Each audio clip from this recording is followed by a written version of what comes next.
मेरे प्यारे बच्चों नमस्कार।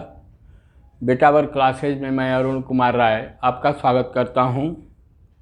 पिछली कक्षा में हम लोग आपके पाठ्य पुस्तिका के एक्सरसाइज 3.7 के कुछ सवाल हल किए थे। क्वेश्चन नंबर 6 तक हम लोग सॉल्व किए थे। अब क्वेश्चन नंबर 6 के बाद जो प्रश्न हैं, क्वेश्चंस हैं, उनका हम लोग आज हल निकालेंगे। तो क्वेश्चन नंबर 7 क्या है? क्वेश्चन नंबर 7 में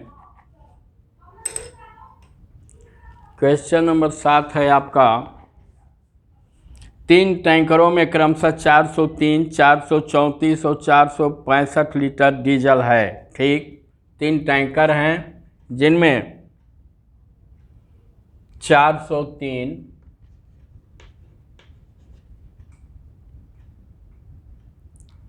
434 और 465 लीटर डीजल है। उस बर्तन की अधिकतम धारिता ज्ञात कीजिए जो इन तीनों टैंकरों के डीजल को पूरा माप देगा। मान लीजिए टैंकर में अलग अलग तेल है और अब हम लोगों को यह ज्ञात करना है कि वह कौन सा लीटर है, वह कौन सा बर्तन है जिससे मापा जाए तो इन तीनों को एकदम सही माप दे। मतलब यहाँ हम लोग क्या करेंगे, इसका भाज्य निकालेंगे। सबसे बड़ा भाज्य वह कौन सा होगा जो इन तीनों को बांट देगा। तो हम लोग इसका क्या निकालेंगे, म-स-प, महत्तम समापवर्तक। तो 403, 434 और 465। यह देखिए 2 से नहीं कटेगा, 3 से नहीं कटेगा, 4 से नहीं कटेगा, 5 से नहीं कटेगा, 6 से नहीं कटेगा, 7 से भी नहीं कटेगा। क्यों? 7 बचे 35 और फिर 53 पर बच जा रहा है। 8, 9, 10, 11, 12। एक चीज़ इन तीनों में साम्यता है, थोड़ा सा आप ध्यान देंगे तब देखिए। 403 में जब 31 जोड़ेंगे तो 434 होगा। हाँ, यही होगा। 403 में जब 31 जोड़ेंगे तो 434 होगा और 434 में जब 31 जोड़ेंगे तो 65 होगा। मतलब इन सबों का गुणक एक निश्चित रूप से 31 है। तो देखा जाए 31 कितनी बार जाएगा, 31 गुणते यह कितने बार जाएगा, 310। अब भाग दे दिया जाए थोड़ा 403 में 31 का, तो ये हो गया 31, 9, 3, हाँ, गुणते 13। 31 तिहाई 93, ये हो जाएगा 13 इकम 13, 13 तिया 39, 40। फिर अब देखिए 31 और जोड़े हैं, मतलब कि 13 के बजाय ये 14 हो गया है। 31 गुणते 14 बराबर 434 और 31 गुणते 15 बराबर, मैं एक एक जोड़ दिया हूँ 13 में। जैसे 31 जोड़ने के बाद ये आ रहा है, मतलब ये 13 बार गया तो 14 बार हो गया। फिर इसमें हम लोग 31 जोड़े हैं तो 15 आया है, तो मैंने फिर एक बार इसको बढ़ा दिया। अब देखिए इन तीनों गुणनखंडों में सार्वभाज्य क्या है? सार्वभाज्य आपका है 31। क्या है? 31 है। अतः वह वांछित धारिता वाला मापक यंत्र जो है कितने लीटर का होगा? 31 लीटर का होगा। और 31 लीटर का वह मापक इसको भी सही सही मापेगा, इसको भी मापेगा और इसको भी मापेगा। अतः इसका उत्तर आ गया 31। ठीक, इसको थोड़ा सा ध्यान देकर, थोड़ा कठिन प्रश्न था, मैंने इसको सरल बनाने का प्रयास किया। अब आ गया 8। वह सबसे छोटी संख्या ज्ञात कीजिए जिसे 6, 15 और 18 से भाग देने पर प्रत्येक दशा में 5 शेष बचता है। 6, 15 और 18। 6, 15 और 18 मैं इसे लिख रहा हूँ। वहाँ महत्तम के लिए चूंकि गुणनखंड ज्ञात करना होता है, इसको मैं इसलिए लिख रहा हूँ कि यहाँ हम लोगों को लघुत्तम ज्ञात करना है, एलसीएम ज्ञात करना है। तो अब इसको मैं ऐसे कर दे रहा हूँ। यह किससे कटेगा? पहले 2 से इसको काटिए। 2 तिहाई 6, 15 और ये 9। इसको 3 से काटिए। 3 एकम 3, 3 5 15, 3। पुनः 5 से काटिए। यह जानते हैं कि हम लोग को यहाँ लास्ट में 1 1 लाना होता है। इस 1 का इससे कोई बहुत मतलब नहीं है। इसको ऐसा उतारिए, यहाँ पर 1 आ गया, फिर ये 3 आ गया, फिर इसको 3 कीजिए। अब ये क्या हो गया हम लोगों का? 1 1 1। मतलब यह इसका लॉसव है, लघुत्तम समापवर्त्य है। अब इसको देखिए, इसका एलसीएम क्या हुआ? एलसीएम क्या हुआ? 2 गुणते 3 गुणते 1, यहाँ 3 है, इसको भी मैं कर दे रहा हूँ, गुणते 5। तो क्या हुआ? 2 तिहाई 6, 6 तिली 18, 18 पचे 90। वह तो यह वांछित संख्या 90 है, जो 6 से भी विभाजित होगी, 15 से भी विभाजित होगी और 18 से विभाजित होगी। लेकिन इसमें उन्होंने एक शर्त जोड़ा है। उनका शर्त यह है कि अंत में 5 शेष बचे। 90 तो वह संख्या है जिससे सभी संख्याएं विभाजित हो जाएंगी। 5 शेष बचने के लिए क्या होगा? 90 में हम लोग 5 जोड़ देंगे। 90 धन 5 बराबर 95। अतः वह वांछित संख्या 95 है, जिसमें 6 से, 15 से और 18 से भाग देने के बाद शेषफल 5 बचेगा। अब हम लोग आगे चलें।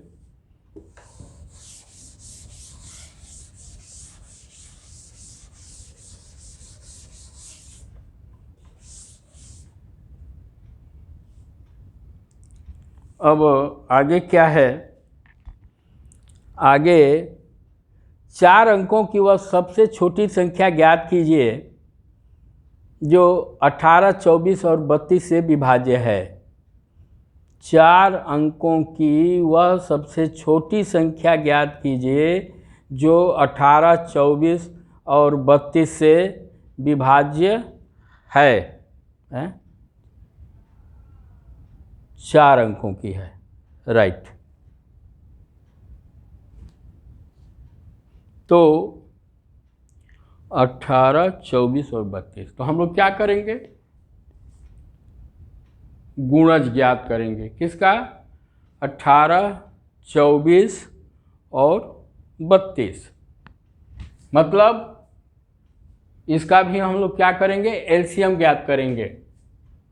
तो ये है 18, ये है 24 और ये है 32। इसका एलसीएम निकालिए आप। इसको यहाँ पहले 2 से विभाजित कीजिए। कितना हुआ? ये 9 हुआ, यह 12 हुआ, यह 16 हुआ। इसको 3 से विभाजित कीजिए अथवा 9 से ही कर दीजिए, क्योंकि और कोई नहीं है, बहुत एक स्टेप थोड़ा कम ही रखा जाए। 1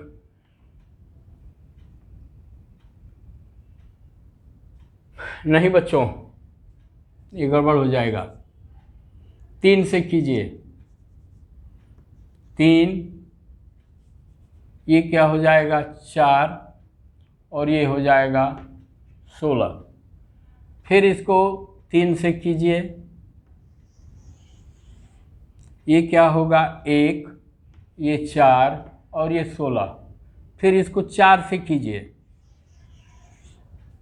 1 1 और ये 8 4, ये 4।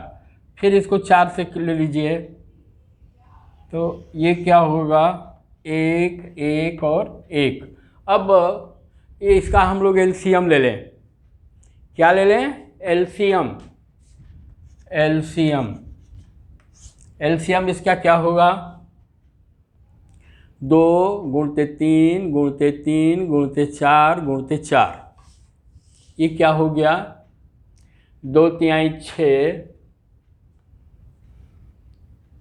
मैं लिख दूं 2 गुणते 3 गुणते 3 गुणते 4 गुणते 4 बराबर। ये क्या हुआ 2 तिहाई 6, 2 तिहाई 6 तिली 18 चौक 72, 72 गुणते 4 बराबर ये 288 होना चाहिए। 4 दूना क्या 4 सटे 28। यह 288 ऐसी संख्या है जो 18 को 24 को और 32 को 32 से पूर्णतया विभाज्य है और वह सबसे नज़दीकी गुणज है। लेकिन प्रश्न के अनुसार ये क्या कह रहे हैं कि हमको क्या करना है 4 अंकों की सबसे छोटी संख्या बताना है। मतलब अब देखा जाए कि 4 अंकों में 288 पहुंचने पर सबसे नज़दीक वाला कौन सा है। तो 288 में आप एक काम कर सकते हैं 288 जोड़ दीजिए। आपकी सुविधा के लिए मैं बतला रहा हूँ। 8 8 16 के 6, 8 8 16 1 17 और ये 5। फिर इसमें 288 जोड़िए,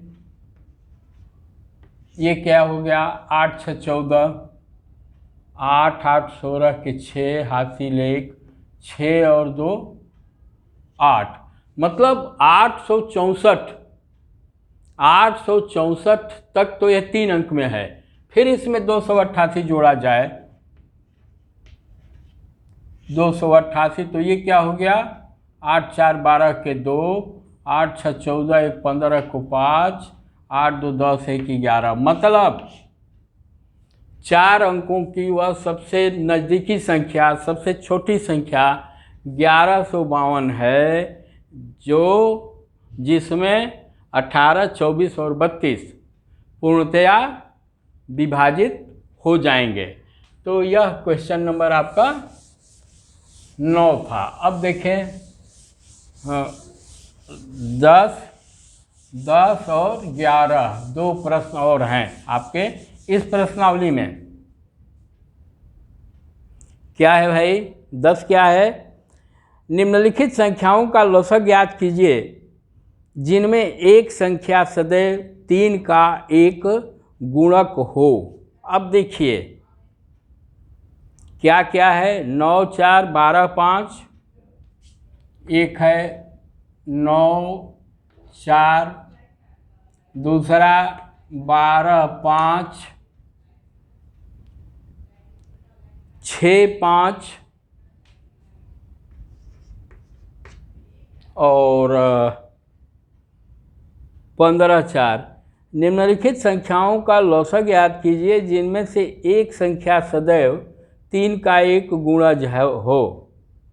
ठीक, तो 9 4 12 5 6 5 और 15 4।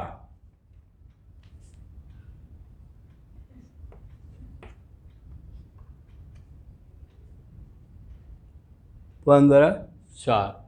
देखिए इसका अब बहुत मैं विशद ढंग से लघुत्तम समापवर्त्य नहीं निकाल रहा हूँ। इसका लॉस हो जाएगा एलसीएम 36। 36 क्या है? 3 का 1 गुणज है, मतलब यह सही है। यह क्या है? 12 पचे 60। 60 क्या है? 3 का 1 गुणज है, यह भी सही है। फिर 6 पाँचे 30। 30 इसका एलसीएम 6 और 5 का 30 होगा, यह भी 3 का 1 गुणज है।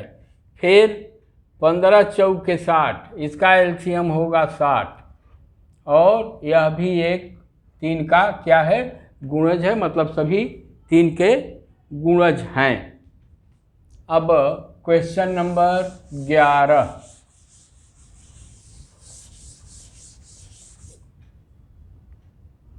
क्वेश्चन नंबर 11 है, अच्छा देखिए इसके नीचे दिया था प्राप्त लॉसों में से एक सामान्य गुण का अवलोकन कीजिए। क्या लॉस प्रत्येक स्थिति में दोनों संख्याओं का गुणनफल है? हाँ, दोनों संख्याओं का गुणनफल है, छोटी संख्याएं हैं इसलिए। क्या हम यह निष्कर्ष निकाल सकते हैं कि दो संख्याओं का लॉस सदैव 3 का एक गुणज होगा? जी नहीं। ठीक है, ये कुछ संख्याएं दिया था इन्होंने जिसका गुणज जो है 3 है, लेकिन बहुत ऐसी संख्याएं हैं जिसका लॉसा जो है क्या कहते हैं 3 नहीं है। जैसे ले लीजिए आप 2 और 5, इसका क्या होगा? एलसीएम 10 होगा। 4 और 3, इसका क्या होगा? 4 3 का तो 12 हो जाएगा 3, इसको मैं 4 5 कर रहा हूँ, इसका क्या होगा? 20 होगा। मतलब एक नहीं घनेरों उदाहरण हैं जहाँ 3 जो है उसका गुणज नहीं होगा, अतः यह कथन सही नहीं है। अब लास्ट क्वेश्चन है आपका 11वां है, निम्नलिखित संख्याओं का लॉसा ज्ञात कीजिए जिनमें एक संख्या दूसरी संख्या का एक गुणनखंड है। हाँ ठीक, 5 20 यह कह रहे हैं लॉसा ज्ञात करने के लिए 5 20। फिर क्या है? 6 18, फिर 12 48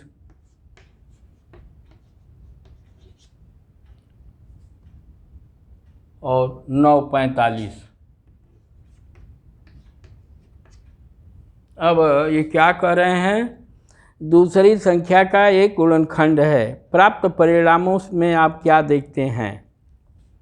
अब देखिए 5 और 20,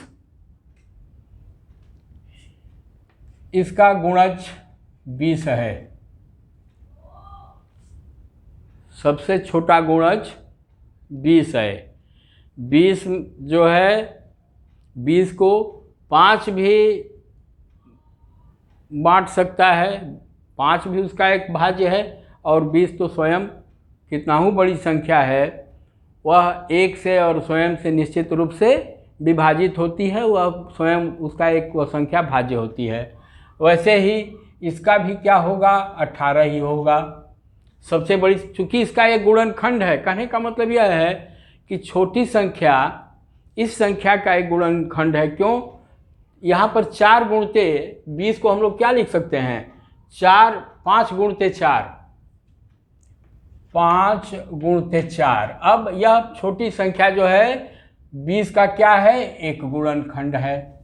ऐसे ही 6 है, इस 18 है, इस 18 को हम लोग लिख सकते हैं 6 × 3, 6 गुणते 3। यहाँ 6 जो है स्वयं 18 का एक क्या है? गुणनखंड है। वैसे ही यह है 48, यह इसका भी लॉसा होगा 48। यहाँ भी हम लोग देख रहे हैं 12 गुणते 4, यहाँ 12 जो है 48 का एक क्या है? गुणनखंड है। और यह 9:45 है, मैं गलत लिख दिया था, 9:45। इसका क्या होगा लौसा? 45 होगा। क्यों? यह जो है 9 गुणते 5, यहाँ 9 जो है स्वयं इस 45 का एक गुणनखंड है। अतः हमको एक चीज़ और देखने को मिला कि बड़ी संख्या का यदि एक गुणनखंड, बड़ी संख्या का एक गुणनखंड दी गई छोटी संख्या है, तो लौसा जो है दी गई संख्या में जो बड़ी संख्या होगी वह होगी। ओके, यह एक सामान्य ढंग से क्या कहते हैं, नियम है। और अब आप लोगों का यह क्या कहते हैं एक्सरसाइज ख़त्म हुआ। यदि ये आपको अच्छा लगा हो आप लोगों को, तो कृपया आप लोग इसे लाइक करें, शेयर करें एवं सब्सक्राइब करें। धन्यवाद।